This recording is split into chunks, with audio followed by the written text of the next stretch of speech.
When day comes, we ask ourselves, where can we find light in this never-ending shade? The laws we carry, a sea we must wade. We've braved the belly of the beast. We've learned that quiet isn't always peace. In the norms and notions of what just is, isn't always just his.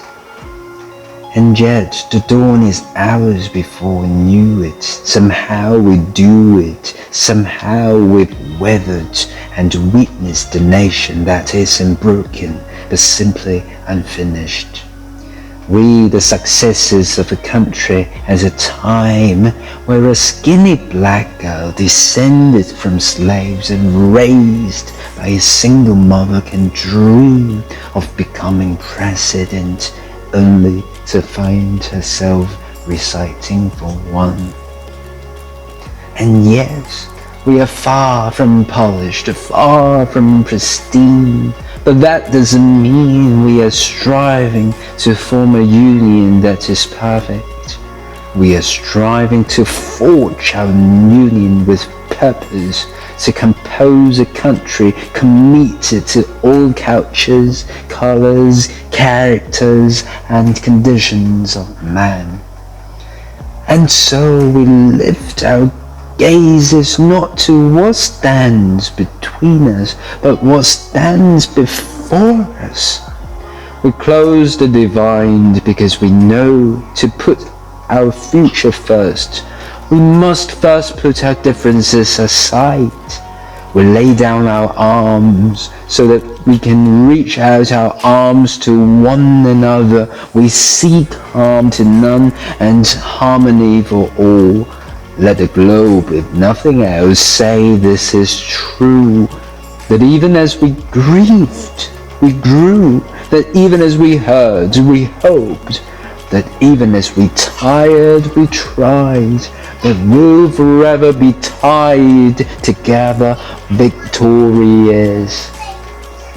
Not because we will never again know defeat, but because we will never again soul division. Scripture tells us to envision that everyone shall sit under their own vine and fig tree, and no one shall make them afraid. If we are to live up to our own time, then victory won't lie in the blade, but in all the bridges we've made. That is the promise to glade, the hill we climb, if only we dare it, because being American is more than the pride we inherit. It's the past we step into and how we repair it.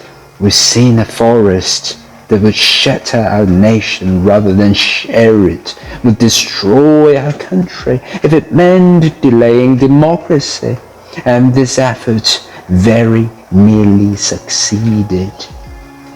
But while democracy can be periodically delayed, it can never be permanently defeated.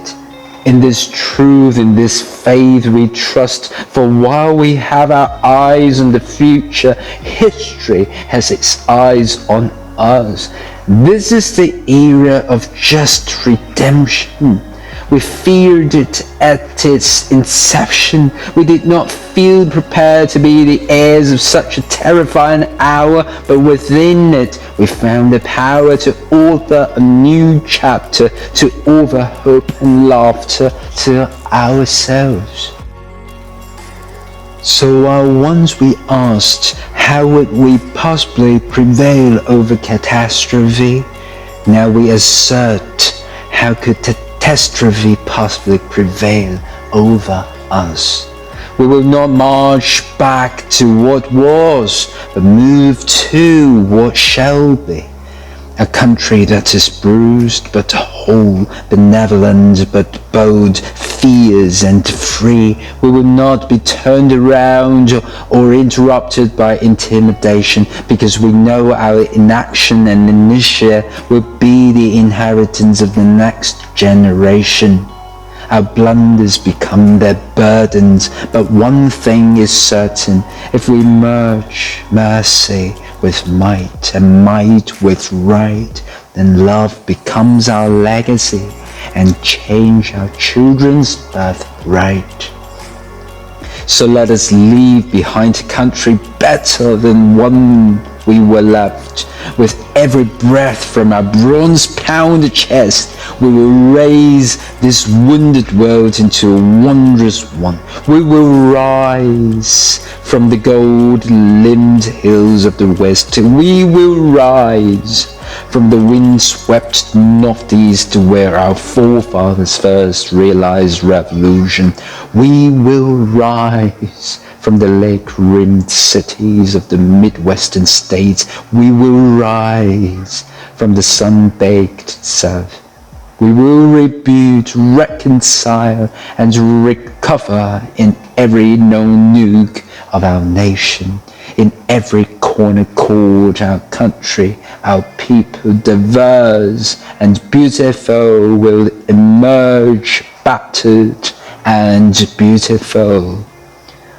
When day comes, we step out of the shade of flame and unafraid. The new dawn blooms as we free it, for there is always light. If only we're brave enough to see it, if only we're brave enough to be it.